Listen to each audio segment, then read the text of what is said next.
Bienvenidos a la historia de América. Seguimos analizando la obra de Herrera. Nos encontramos en el capítulo 1 del libro sexto. 1. Cuando la salida parecía ordenada, pero la tierra aún tenía algo que decir. Al establecer el almirante una presencia estable en las riberas del río Belén, dejó a cargo de la población de Veragua al adelantado, su hermano, con la intención de sostener aquel asentamiento mientras él preparaba su regreso a Castilla. Pero lo que en apariencia respondía a una estrategia de continuidad, pronto comenzó a generar inquietud entre los habitantes de la región. No tanto por la llegada de los castellanos en sí, sino por el hecho de que estos levantaban casas y trazaban un poblado como si su permanencia fuese ya un hecho decidido. Herrera sugiere que la tensión creció en paralelo a esta actividad constructiva, interpretada por los locales como una señal de establecimiento definitivo sin mediación previa. Las sospechas, de uno y otro lado, terminaron por traducirse en movimientos preventivos. En ese contexto, el adelantado decidió acercarse con parte de su gente al núcleo donde residía el cacique Quibián.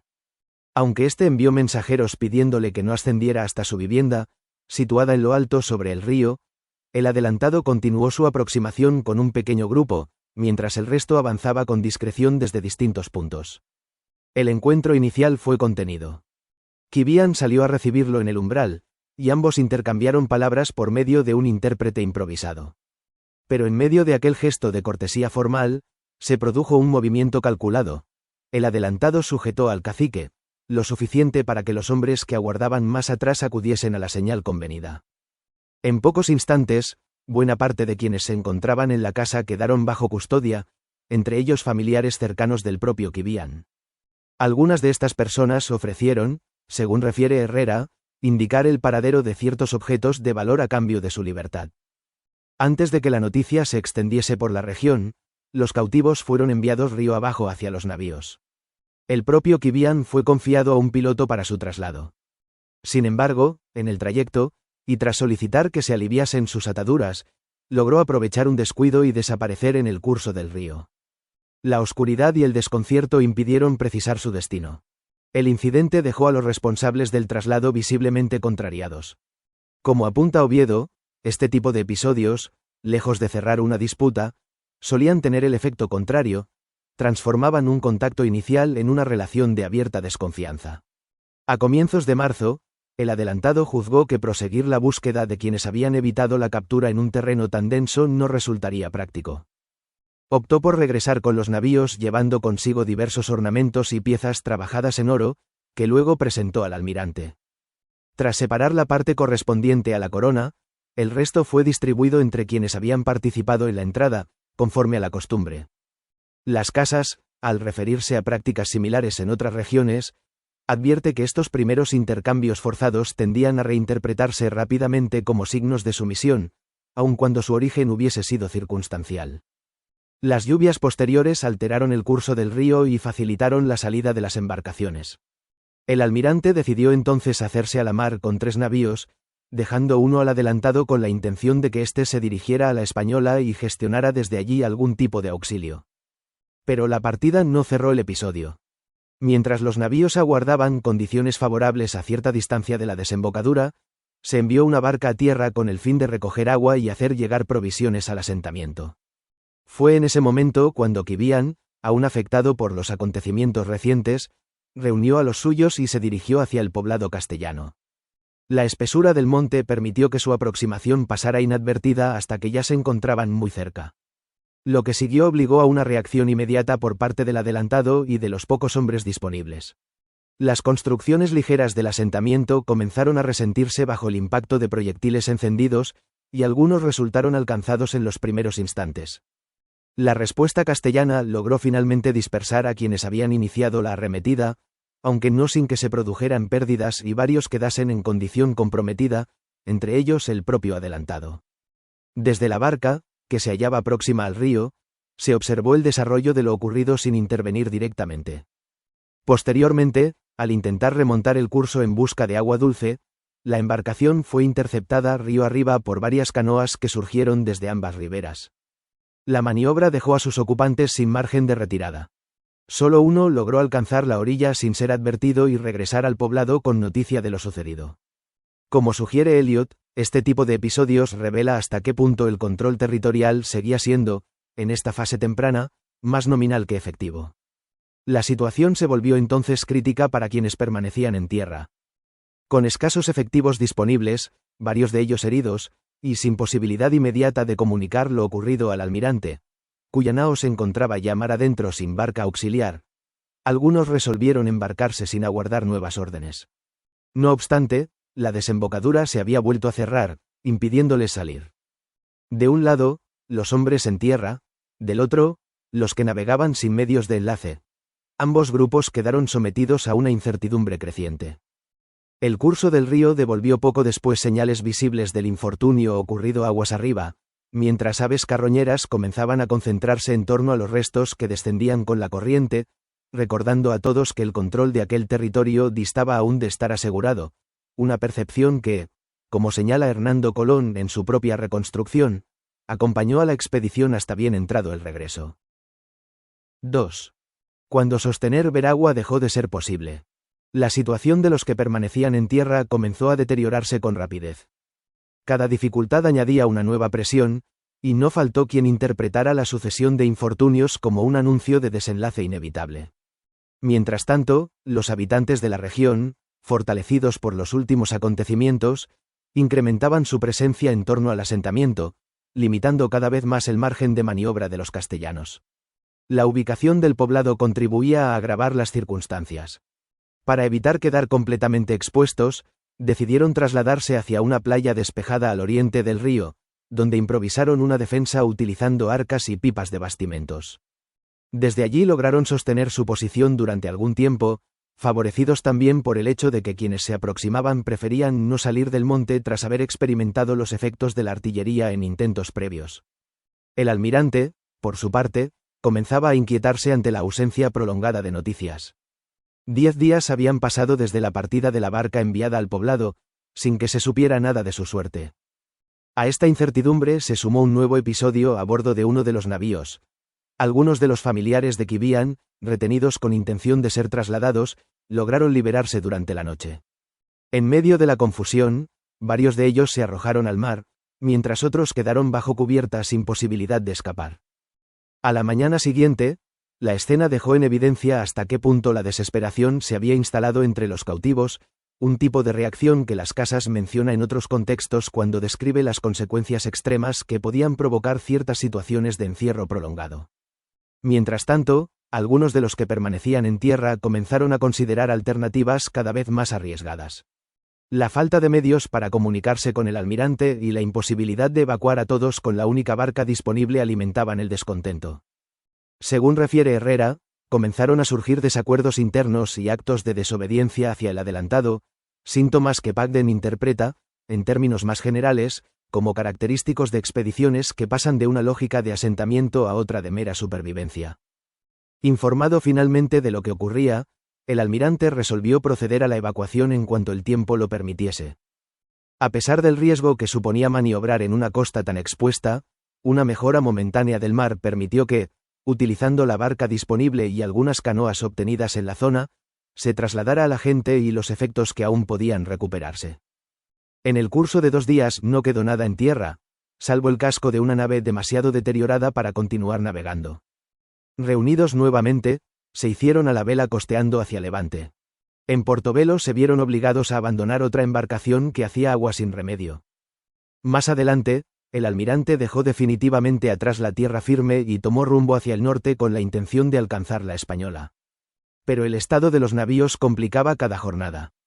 La escasez de alimentos y el constante trabajo de achique, necesario para contrarrestar los efectos de la broma en las junturas, mantenían a la tripulación en un esfuerzo continuo. Una tormenta nocturna llegó a comprometer seriamente la integridad de las naves, que colisionaron entre sí al romperse los cables de amarre. Tras una breve escala en la costa sur de Cuba, donde pudieron obtener algún alivio gracias a los recursos ofrecidos por los habitantes del lugar, intentaron retomar rumbo hacia su destino inicial. Sin embargo, los vientos y corrientes lo impidieron, y el estado de las embarcaciones hacía cada vez más difícil sostener el viaje. Finalmente, se vieron obligados a dirigirse hacia Jamaica. Llegaron la víspera de San Juan a un puerto que ofrecía abrigo relativo, aunque escasos recursos para aliviar la necesidad más inmediata. Días después, al trasladarse a Santa Gloria, comprendieron que las naves no resistirían mucho más. Sin otra alternativa, decidieron vararlas lo más cerca posible de la orilla, asegurándolas con puntales hasta convertirlas en refugios improvisados. Allí, sobre cubiertas ya inundadas, y utilizando las propias estructuras de popa y proa, se dispusieron a esperar, una situación que Hernando Colón, presente durante estos acontecimientos, recordaría más tarde como uno de los momentos de mayor incertidumbre vividos durante el cuarto viaje.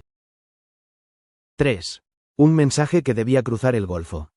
Una vez aseguradas las naves en Jamaica, la continuidad misma de la expedición comenzó a depender de un delicado equilibrio con los habitantes de la isla.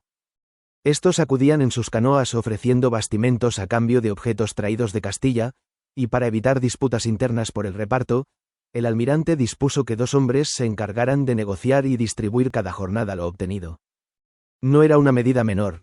Los bastimentos iniciales se habían perdido entre el deterioro, el consumo apresurado y las prisas del embarque en el río Belén. Consciente de que una presencia desordenada podía deteriorar rápidamente la relación con los naturales, evitó permitir desembarcos innecesarios. La vida cotidiana quedó así limitada al entorno inmediato de los navíos, donde cada salida debía contar con autorización. Esta decisión, que buscaba contener cualquier fricción en un momento de extrema dependencia, refleja, como sugiere Hanke en su análisis del contacto temprano, hasta qué punto la convivencia podía volverse estratégica cuando el equilibrio material de una expedición estaba comprometido. Pero el aprovisionamiento momentáneo no resolvía el problema principal, la imposibilidad de abandonar la isla por sus propios medios. No había esperanza de que una nave pasara por aquellas aguas, ni recursos suficientes para construir una nueva. Se acordó entonces informar a Nicolás de Obando, comendador mayor de Alcántara, así como a Alonso Sánchez de Carvajal, de la situación en que se hallaban, para que desde la Española se enviase una embarcación que permitiera el traslado. El plan implicaba un riesgo considerable. La travesía debía realizarse en canoas, embarcaciones de un solo tronco, a través de un golfo que separaba Jamaica de la Española por más de 60 leguas desde el punto donde se encontraban. Para ello, el almirante eligió a Diego Méndez de Segura y a Bartolomé Fiesco, confiando tanto en su prudencia como en su determinación. Cada uno partió acompañado por varios castellanos y un grupo de remeros indígenas. El 7 de julio iniciaron su salida, aguardando primero una calma que facilitara el cruce. La navegación exigía un esfuerzo continuo, alternando los turnos en el remo mientras el calor intensificaba el desgaste. Perdida ya de vista la tierra de Jamaica, el horizonte ofrecía únicamente cielo y mar. Con el paso de las horas, la sed comenzó a hacer mella. El agua transportada se agotó antes de lo previsto, y algunos quedaron sin fuerzas para continuar. La referencia visual que debía guiar su ruta, la pequeña isla de Navassa, tardó en aparecer, aumentando la incertidumbre. No fue hasta la salida de la luna cuando Diego Méndez creyó distinguir su silueta, lo que permitió recuperar momentáneamente el ánimo necesario para proseguir. Al amanecer alcanzaron finalmente el islote, donde hallaron en algunas cavidades de la roca el agua suficiente para mitigar la sed, aunque el alivio inmediato tuvo consecuencias para algunos de los que no lograron reponerse del todo tras la travesía.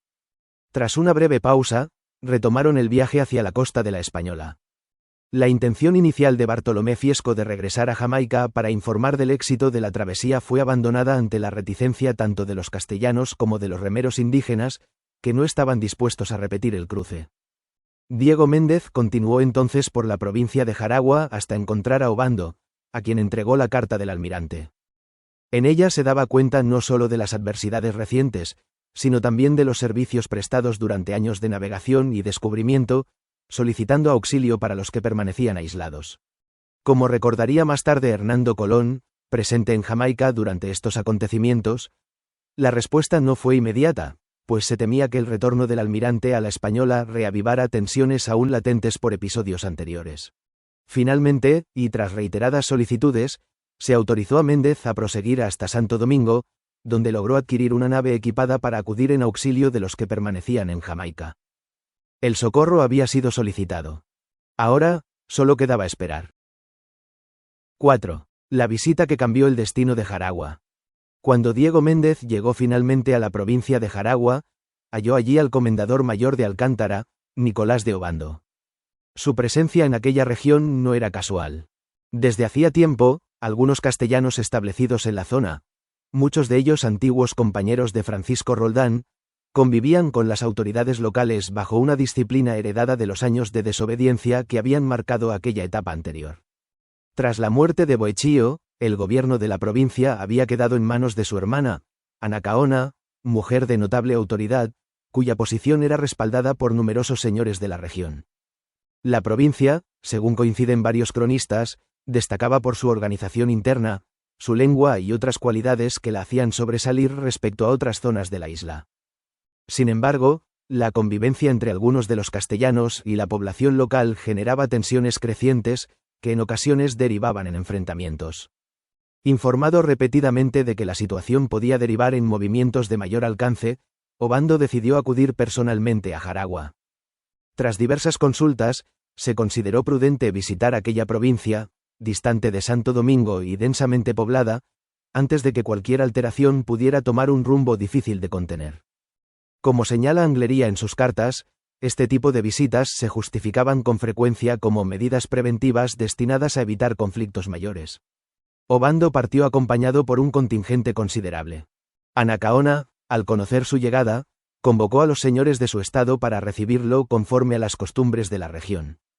El encuentro se produjo entre cantos y danzas, en una demostración de hospitalidad que incluyó abundantes provisiones y celebraciones.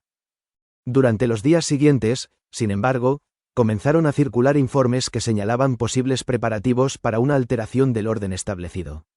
Convencido de la necesidad de anticiparse a cualquier eventualidad, Obando dispuso ciertas medidas bajo el pretexto de organizar juegos ecuestres. Mientras los jinetes se preparaban, solicitó que los caciques acudieran a su alojamiento tras la comida, con el fin de conversar. Lo que ocurrió después alteró de manera definitiva el equilibrio de la región. Varios de los señores convocados quedaron bajo custodia, y Anacaona fue separada del grupo. La casa donde se encontraban fue posteriormente incendiada, en presencia de quienes observaban desde el exterior. A Anacaona, Obando la mandó colgar. Como refiere Las Casas, el impacto de aquel episodio fue inmediato, provocando la huida de numerosos habitantes hacia otras zonas, incluidas algunas islas cercanas. El propio Obando procuró justificar su proceder, aunque la reacción en la corte fue de profundo desagrado.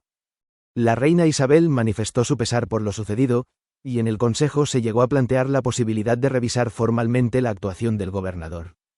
Algunos de los que lograron evitar la captura se refugiaron en las sierras del Bauruco. Entre ellos se encontraba Guarocuya, sobrino de Anacaona, quien, acompañado por los suyos, buscó amparo en aquellas montañas antes de ser finalmente apresado. Mientras tanto, otras provincias, como Guajaba y Janihuayagá, adoptaron posiciones que exigían intervención. Obando envió entonces a Diego Velázquez, uno de sus capitanes de mayor confianza, para restablecer el orden en aquellas regiones.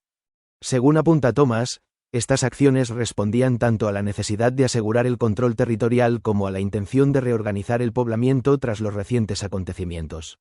Como resultado, se fundaron nuevas villas en Jaragua y sus alrededores. Entre ellas, la llamada Verapaz, establecida con los hombres que habían permanecido en la provincia desde los tiempos de Roldán.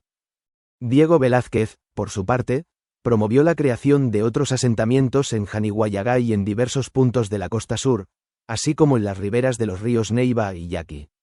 Estas fundaciones, realizadas por orden de Obando, consolidaron su autoridad en la isla y dieron lugar a una nueva red de poblaciones bajo la supervisión de sus tenientes. 5. La ruptura dentro del campamento. Tras la partida de Bartolomé Fiesco y Diego Méndez rumbo a la Española en busca de socorro, los que permanecían junto al almirante en Jamaica comenzaron a resentirse no solo por los trabajos acumulados durante el viaje, sino también por el cambio forzoso en su forma de vida. Las provisiones traídas desde Castilla se habían agotado, y la alimentación dependía ahora de los recursos que podían obtener en la isla, muy distintos a los que estaban acostumbrados. A ellos se sumaban las enfermedades, el cansancio y, sobre todo, la incertidumbre. La ausencia de noticias alimentaba todo tipo de conjeturas. Algunos comenzaron a preguntarse si los enviados habían logrado alcanzar su destino o si el intento había fracasado en el mar. Otros dudaban de que el socorro llegara siquiera, y no faltaron quienes interpretaran la situación como un abandono deliberado. Como advierte Todorov al analizar este tipo de escenarios, la incomunicación prolongada en contextos extremos tiende a transformar la incertidumbre en sospecha, especialmente cuando no existe un horizonte claro de resolución. Las conversaciones, inicialmente centradas en el deseo de abandonar la isla, fueron derivando hacia críticas abiertas contra el almirante. Se murmuraba que no tenía intención de regresar a Castilla, o que tampoco podía hacerlo tras los impedimentos sufridos en la Española. Algunos afirmaban que los enviados habían partido para gestionar asuntos propios, y no para procurar auxilio. Otros sostenían que, de haberse tratado de una misión urgente, Bartolomé Fiesco habría regresado ya con noticias. En este ambiente de creciente desconfianza, comenzaron a tomar forma propuestas más decididas. Se decía que, mientras aún estaban sanos, debían intentar llegar por sus propios medios a la Española, donde serían bien recibidos por el comendador mayor. Según estas voces, cualquier responsabilidad recaería finalmente sobre el propio almirante, como ya había ocurrido en episodios anteriores relacionados con la rebelión de Francisco Roldán. Estas ideas fueron ganando adeptos con el paso de los días. Entre los principales impulsores se encontraban dos hermanos naturales de Sevilla, Francisco y Diego de Porras, uno capitán de navío y el otro contador de la Armada. Aunque intentaron atraer a la mayor parte de la gente a su causa, se conformaron con asegurar el apoyo de unos 40 hombres. El 2 de enero de 1504, tomaron las armas y Francisco de Porras se presentó en la popa del navío donde se encontraba el almirante. Sus palabras no dejaron lugar a dudas sobre la naturaleza de su intención. El almirante, percibiendo lo que podía seguir, respondió con calma, recordando las limitaciones que impedían abandonar la isla sin el auxilio prometido y proponiendo que, si existía otra solución, se discutiera nuevamente entre todos. Pero la respuesta fue otra. Porras declaró que no había ya necesidad de deliberar y anunció su decisión de partir con quienes quisieran acompañarlo. De inmediato, varios de los conjurados se sumaron, tomando posiciones en la nave sin orden ni concierto. El almirante, afectado por la enfermedad, intentó levantarse al oír el tumulto, pero fue conducido nuevamente a su cámara por sus criados, mientras el adelantado, que había salido armado, era contenido por quienes temían que cualquier enfrentamiento agravase aún más la situación. Finalmente, los conjurados tomaron 10 de las canoas adquiridas a los habitantes de la isla y se dispusieron a partir.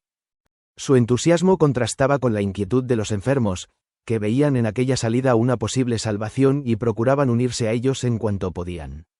Como recordaría más tarde Hernando Colón, la escena dejó en los que permanecieron la impresión de haber sido abandonados en un momento decisivo.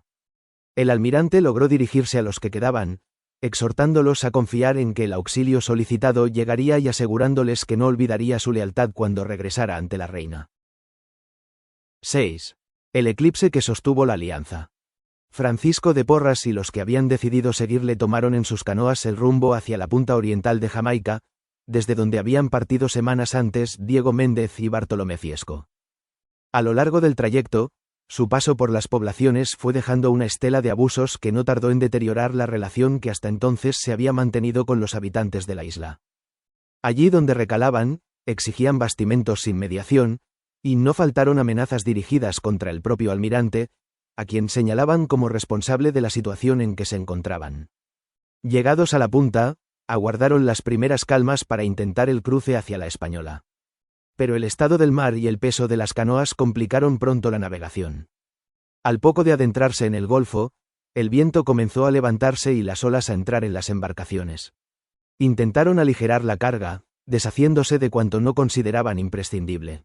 La maniobra, sin embargo, no bastó para sostener el avance, y el intento hubo de ser abandonado. De regreso a tierra, surgieron entre ellos distintas propuestas.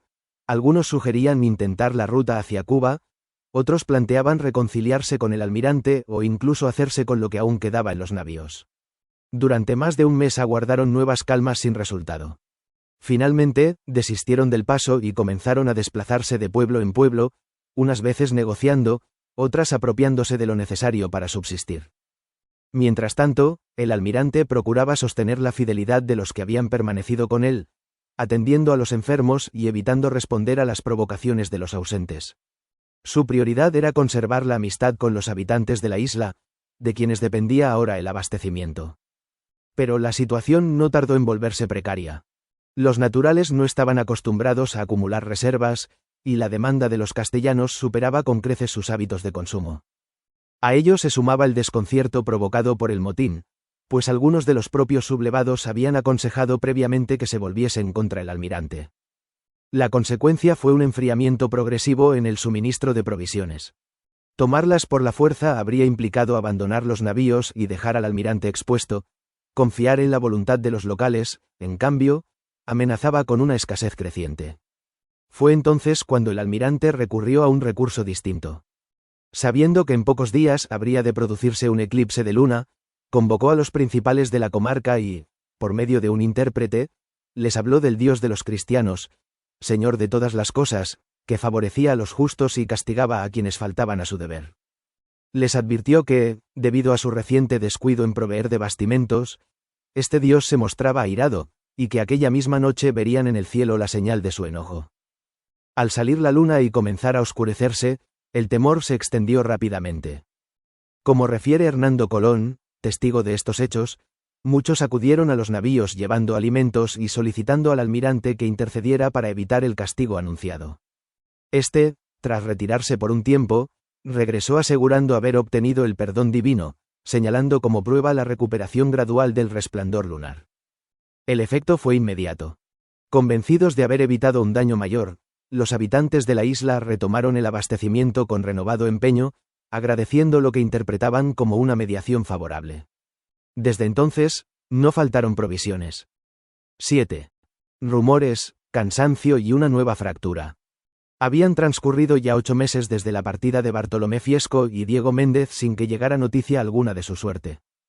La incertidumbre comenzó a pesar tanto como el propio aislamiento. Entre los que permanecían junto al almirante se extendieron conjeturas de todo tipo.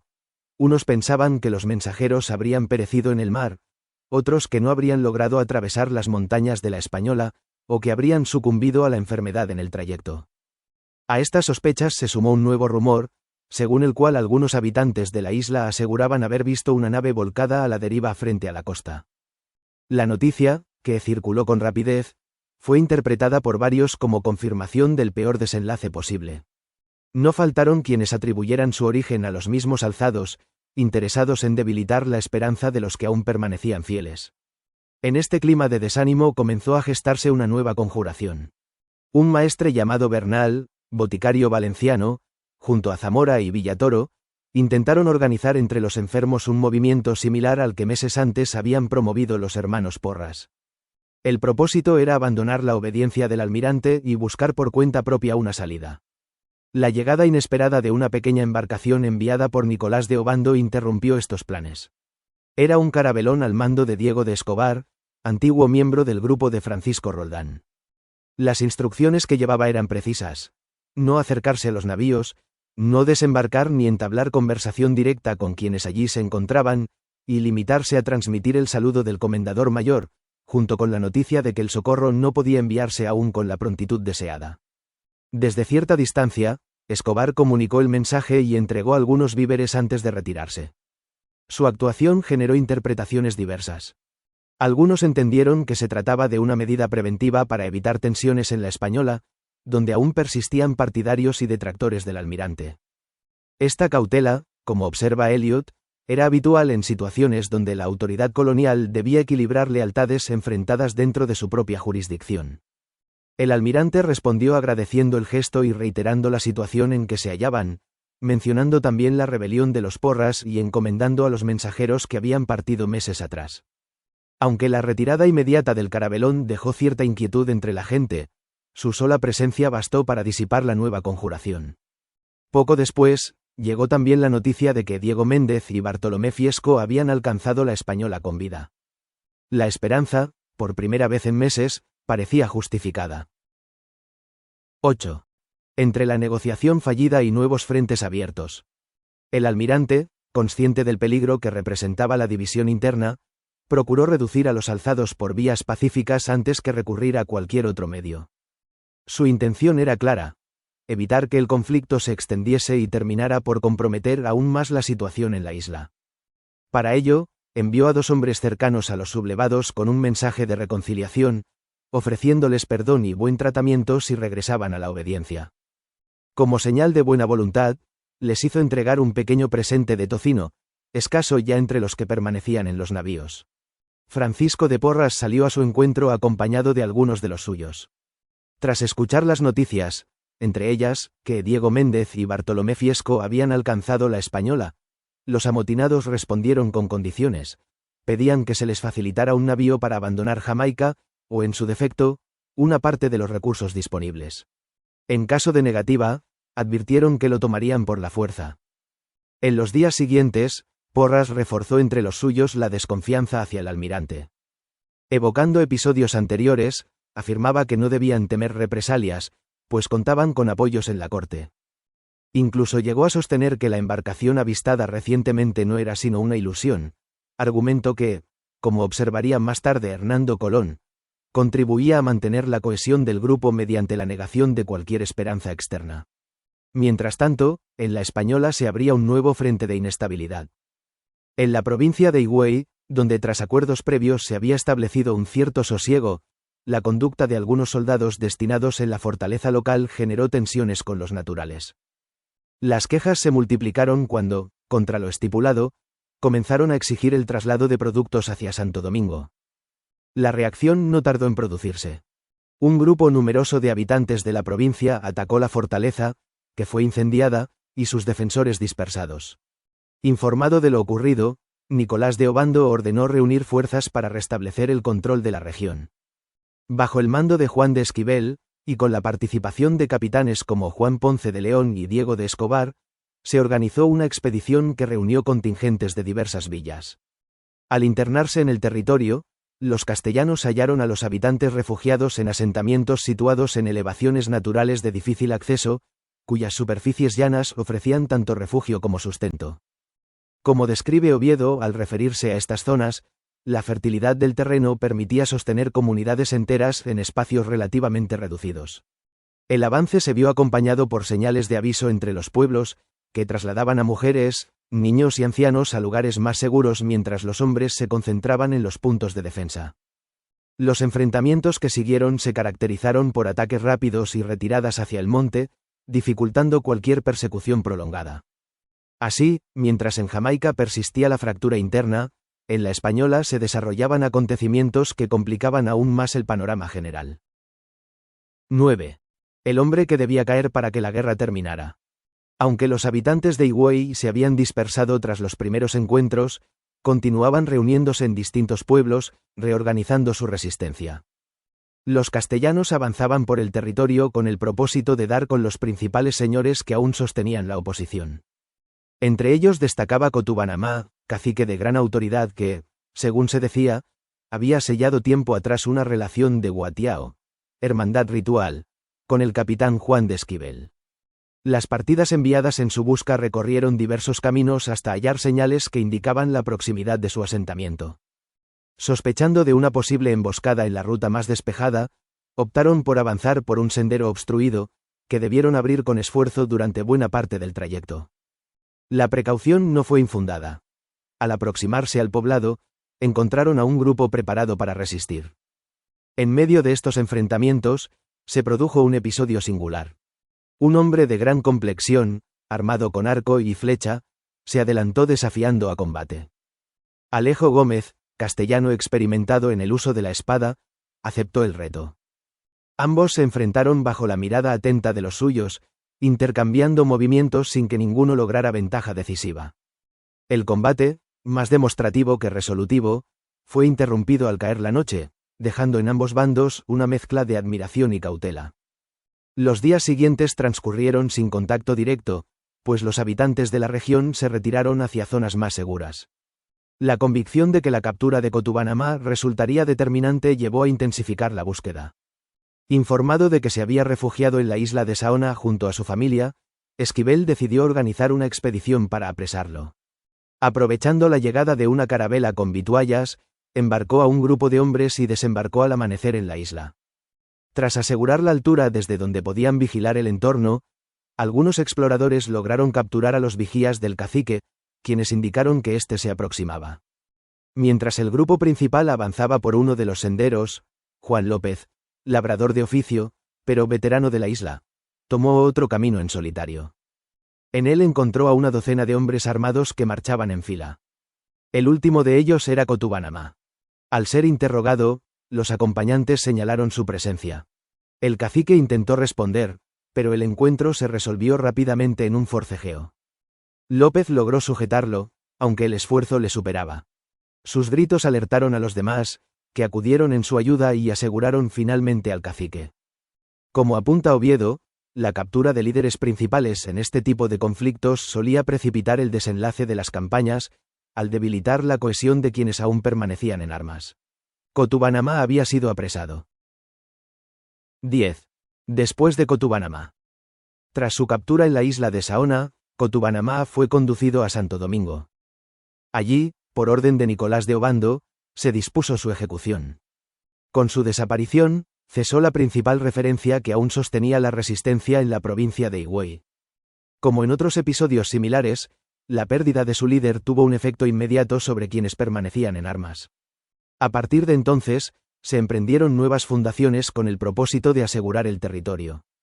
En Higüey se establecieron dos villas, una cercana a la costa, llamada Salvaleón, y otra tierra adentro, Santa Cruz de Aicayagua. Entre ambas se distribuyeron los pueblos indígenas, integrándolos en la red de asentamientos que ya sumaba diversas villas en la isla. Esta reorganización territorial, señala Elliot, respondía a una lógica de consolidación que buscaba garantizar tanto el control político como la continuidad del poblamiento. Mientras tanto, en Castilla se mantenían las disposiciones dictadas por los reyes católicos para evitar abusos contra los habitantes de las islas y favorecer su incorporación mediante el ejemplo y el trato. Se había autorizado incluso el envío de personas destinadas al rescate y contratación pacífica, con la intención de fomentar la comunicación y el acercamiento. Sin embargo, las noticias procedentes de algunas regiones, en particular de la costa de Cartagena, describían ataques contra quienes intentaban desembarcar, así como enfrentamientos con grupos que, según los informes recibidos, practicaban la antropofagia. Estas informaciones, transmitidas a la corte, llevaron a considerar medidas distintas para aquellos que se resistían de forma reiterada al contacto. Tras consultar con su consejo, se acordó permitir que quienes persistieran en tales prácticas y hostilidades pudieran ser capturados en operaciones autorizadas, con el argumento de que, al ser trasladados a territorios bajo dominio cristiano, podrían ser instruidos más fácilmente en la fe. Esta licencia, aplicada especialmente en determinadas islas y puntos de la costa, marcó una diferencia respecto a la política general que se había intentado mantener hasta entonces. Como observa Pagden, estas excepciones introdujeron una distinción jurídica entre quienes eran considerados potencialmente incorporables por vías pacíficas y aquellos cuya resistencia los situaba fuera de ese marco. La isla, entretanto, quedaba bajo una nueva apariencia de estabilidad. 11. La jornada que enfrentó a unos con otros. Persistiendo Francisco de Porras en su determinación, y sin aceptar los ofrecimientos de reconciliación del almirante, avanzó con los suyos hacia las inmediaciones de los navíos. A poco más de un cuarto de legua, se detuvieron en un poblado indígena llamado Maimá, donde años después se fundaría la villa de Sevilla. Informado de sus intenciones, el almirante envió al adelantado Bartolomé Colón con medio centenar de hombres, no todos en plena salud, pero armados. Su cometido era intentar una vez más el entendimiento antes de que la situación derivase en enfrentamiento. Al aproximarse al poblado, se enviaron mensajeros para proponer un acuerdo. No hubo ocasión de hablar. Los amotinados, convencidos de su superioridad, formaron en escuadrón y avanzaron con determinación. Algunos habían jurado atentar contra el adelantado, a quien consideraban figura clave. Ante ello, este exhortó a los suyos a mantenerse firmes y evitar la deshonra de ceder ante quienes habían quebrantado la obediencia. El encuentro fue inmediato. En los primeros momentos, varios hombres cayeron de uno y otro lado. Francisco de Porras se dirigió directamente hacia el adelantado, alcanzándole en la mano tras atravesar su rodela. Pero al intentar retirar el arma, no logró hacerlo, lo que permitió que Bartolomé Colón se abalanzara sobre él. En el forcejeo, acudieron otros que lograron sujetarlo y dejarlo bajo custodia.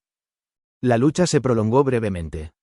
Algunos de los sublevados quedaron fuera de combate, y el resto se dispersó hacia el monte. Se consideró prudente no continuar la persecución, y el adelantado regresó con los prisioneros a los navíos, donde fueron recibidos con alivio. El almirante dio gracias por el desenlace, convencido de haber evitado mayores males. Entre los suyos, hubo también heridos de consideración, aunque la mayoría logró recuperarse con el tiempo. Como señalaría después Hernando Colón, este enfrentamiento constituyó el primer choque armado entre castellanos ocurrido en aquellas tierras. Al día siguiente, los que habían escapado remitieron una petición firmada, en la que reconocían su falta y solicitaban perdón. El almirante accedió a recibirlos nuevamente, con la condición de que Francisco de Porras permaneciera bajo custodia. Para evitar nuevos roces, dispuso que se mantuvieran separados hasta la llegada del auxilio esperado, enviando a uno de sus capitanes con recursos para que permanecieran ocupados en la isla. 12. El regreso que no fue alivio. Transcurrido ya un año desde su llegada a Jamaica, cuando la situación parecía haberse estabilizado apenas lo suficiente para resistir, arribó finalmente el navío que Diego Méndez había logrado fletar en la Española. Con él llegó también una carabela al mando de Diego de Salcedo, portadora de una carta del comendador mayor, Nicolás de Obando. El almirante no ocultó su disgusto por la tardanza del socorro. Según dejó escrito, interpretaba aquella demora como deliberada, convencido de que durante ese tiempo se habría podido enviar auxilio incluso desde lugares más lejanos. Aún así, procedió al embarque junto a los suyos el 28 de junio, poniendo rumbo hacia la Española. La navegación no fue sencilla. Los vientos contrarios y las corrientes dificultaron el avance hasta tal punto que, al llegar a la isleta de Beata, cercana a la costa, decidió comunicar su presencia a Obando para evitar cualquier sospecha de que su arribo pudiera causar inquietud en la isla. El 13 de agosto entró en el puerto de Santo Domingo. Obando salió a recibirlo acompañado de las autoridades locales, ofreciéndole alojamiento y muestras de cortesía. Pero bajo aquellas formalidades, no tardaron en manifestarse las tensiones. El primer motivo de agravio surgió cuando, en presencia del almirante, Francisco de Porras, a quien éste mantenía bajo custodia con intención de trasladarlo a Castilla, fue puesto en libertad. A ello se sumó la intención de iniciar actuaciones contra quienes habían acompañado al almirante durante el viaje, así como de examinar las circunstancias en que se había llevado a cabo la expedición. Desde la perspectiva del almirante, tales medidas excedían las competencias del comendador mayor. Como apunta Thomas, este episodio refleja el progresivo desplazamiento de la autoridad colombina frente a la administración implantada por la corona en la isla. A pesar del malestar que estas decisiones le provocaron, optó por no escalar el conflicto. Permaneció en Santo Domingo el tiempo necesario para reparar la nave que lo había conducido desde Jamaica y preparar su regreso a Castilla. Parte de su gente quedó en la Española, mientras su hijo y otros acompañantes partieron antes que él. El 12 de septiembre se hizo nuevamente a la vela. Poco después de abandonar el puerto, el mástil principal se fracturó, obligando a regresar momentáneamente. Retomado el viaje en otra nave, avanzaron hasta que una tormenta, ya en el Golfo, volvió a ponerlos en peligro. El 19 de octubre, tras amainar el temporal, el mástil cedió nuevamente. Con recursos improvisados y el esfuerzo conjunto del adelantado y del propio almirante, que seguía aquejado por la gota, lograron reforzar la antena y continuar la navegación. Una nueva tempestad dañó también la contramesana, prolongando las dificultades hasta bien entrado el trayecto. Finalmente, tras recorrer cerca de 700 leguas en tales condiciones, alcanzaron Sanlúcar. Desde allí, el almirante se dirigió a Sevilla para reponerse. 13. Una pérdida que cambió el rumbo. Llegado el almirante a Sevilla, creyendo haber dejado atrás al menos los mayores trabajos del mar, le alcanzó una nueva que, por su naturaleza, le afectó más que cualquier tormenta: la muerte de la reina Isabel. En ella había hallado desde el principio no solo respaldo institucional, sino también una protección personal constante. Había sido quien primero acogió su empresa, quien sostuvo su causa en los momentos iniciales y quien, durante años, había mantenido viva su esperanza de reconocimiento. Como recuerda Hernando Colón, el vínculo entre la reina y su padre no era únicamente político, sino profundamente ligado al origen mismo de la empresa que había abierto aquellas tierras al conocimiento de Castilla. La noticia llegó cuando su edad y dolencias hacían ya más difícil sobrellevar nuevas incertidumbres. La desaparición de quien había favorecido su causa desde el inicio dejaba en suspenso asuntos aún pendientes, privilegios discutidos, rentas en disputa y una posición cuyo alcance había sido progresivamente limitado en los últimos años. La reina, además, había dejado expresamente señalado en su testamento el buen trato que debía dispensarse a los naturales de aquellas tierras, cuestión que seguiría ocupando lugar central en las discusiones venideras. Mientras tanto, en ese mismo año, llegaba también a la Española un joven que con el tiempo adquiriría notable protagonismo en los acontecimientos del continente. Se trataba de Hernando Cortés, natural de Medellín, hijo de Martín Cortés de Monroy y de doña Catalina Pizarro. Había pasado parte de su juventud en Salamanca, con intención de seguir estudios jurídicos, pero su inclinación por la vida de armas lo llevó a buscar fortuna en las Indias. Embarcado en Sevilla rumbo a Santo Domingo, experimentó durante la travesía las dificultades propias de aquellas primeras navegaciones atlánticas: escasez de agua, incertidumbre sobre el rumbo y el temor constante a arribar a costas desconocidas. Según refiere Gómara, que años más tarde recogería noticias de su vida, el joven Cortés destacó ya entonces por su serenidad en medio de la confusión general. Finalmente, tras avistar tierra en las cercanías de la punta de Samaná, alcanzó el puerto de Santo Domingo, donde fue acogido por allegados del gobernador Nicolás de Obando. Este le otorgó posteriormente ciertos oficios y repartimientos, entre ellos la escribanía del Cabildo de Azua, iniciando así su establecimiento en la isla. Tendría entonces cerca de 20 años. 14. Segovia. Promesas, papeles y silencios. En 1505, tras algunos meses de reposo en Sevilla, el almirante decidió trasladarse a la corte, entonces establecida en Segovia. No era un viaje menor. Llegaba con el peso de su último tránsito, las noticias de Veragua, el recuerdo del aislamiento en Jamaica, el desafío interno protagonizado por los hermanos Porras y las actuaciones del gobernador Nicolás de Obando aún sin esclarecer. Fue recibido por el rey con cortesía, aunque, según deja entrever Hernando Colón, testigo cercano de estos años, no con el reconocimiento que, a juicio del propio almirante, correspondía a tan prolongados servicios. En audiencia, expuso cuanto había navegado y descubierto, las riquezas potenciales de aquellas tierras, y los obstáculos que habían marcado el más reciente de sus viajes. Pasados algunos días, cuando consideró oportuno retomar la cuestión principal, solicitó al monarca que tuviese memoria de lo prometido, las mercedes y prerrogativas otorgadas por capitulación. Recordó que su empresa había sido solicitada incluso por otros príncipes, a saber, el rey don Juan II de Portugal, Enrique VII de Inglaterra, para ese momento país católico todavía, y el rey Carlos VIII de Francia, cuyas cartas, afirmaba, habían sido vistas por la reina Isabel. En ese contexto, suplicó que, siendo el resultado ya manifiesto, se cumpliese lo acordado por palabra y por firma. El rey respondió reconociendo sus servicios, y señaló que sería conveniente que una persona tratase el negocio en su nombre. El almirante se remitió a quien su Alteza estimase oportuno, y el asunto fue derivado a Fray Diego de Deza, entonces arzobispo de Sevilla, quien ya había mostrado apoyo a su causa en los años iniciales del proyecto. Se abrió así un proceso de consultas en torno a los derechos derivados de sus privilegios, particularmente en lo relativo a rentas y hacienda. Sin embargo, las resoluciones no llegaban. El propio almirante comenzó a sospechar que, dada la importancia del asunto, el rey prefería aguardar la llegada de la reina doña Juana y del rey don Felipe desde Flandes antes de tomar decisión alguna. Mientras tanto, no dejó de presentar memoriales en los que volvía sobre agravios pasados, su prisión sin audiencia previa, la pérdida de sus rentas, y las actuaciones de Bobadilla y Obando.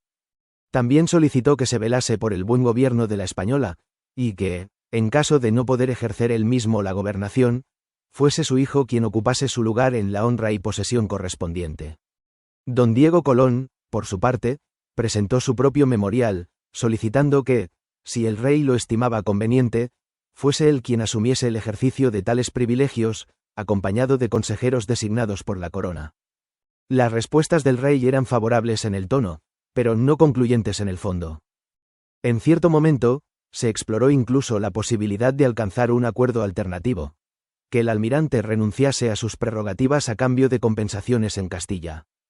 Se mencionó, entre otras, la opción de otorgarle señorío en Carrión de los Condes.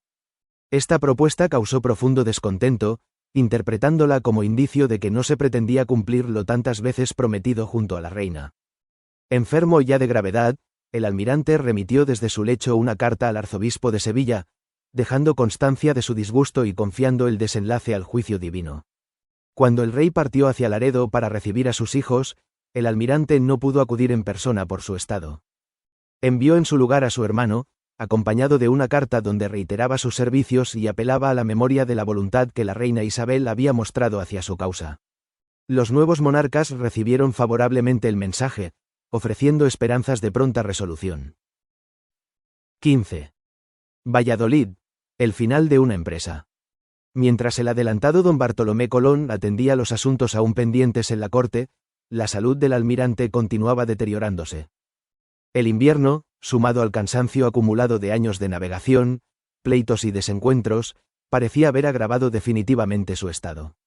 A ello se añadía, como sugiere Hernando Colón, que convivió con él en estos últimos meses, una creciente desazón al verse sin resolución clara sobre sus derechos, pese a que las noticias sobre las riquezas de las Indias no dejaban de confirmarse. Debilitado, recibió con recogimiento los sacramentos.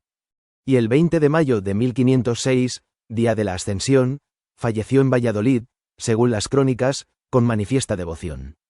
Sus restos fueron llevados inicialmente al monasterio de la Cartuja de Sevilla, para más tarde ser trasladados a Santo Domingo, donde se dispuso su enterramiento en la capilla mayor de la catedral. Posteriormente fue movido a La Habana en 1795, cuando España cedió la parte oriental de la Española a Francia.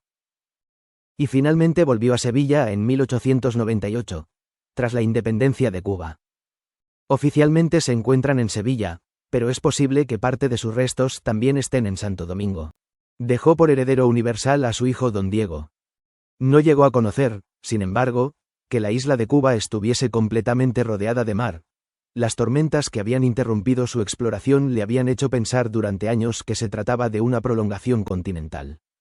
Como tantos otros de su tiempo, creyó también que aquellas tierras podían corresponder al extremo oriental de Asia, convicción que fue matizando a medida que avanzaron sus viajes por la llamada tierra firme. En algún momento sostuvo que los metales hallados en las nuevas tierras podían guardar relación con el oro de Ofir mencionado en las Escrituras, aunque, como señalan tanto Gonzalo Fernández de Oviedo como Bartolomé de las Casas en sus respectivas historias, más tarde abandonó esta asociación, al comprobar la naturaleza distinta de los yacimientos encontrados.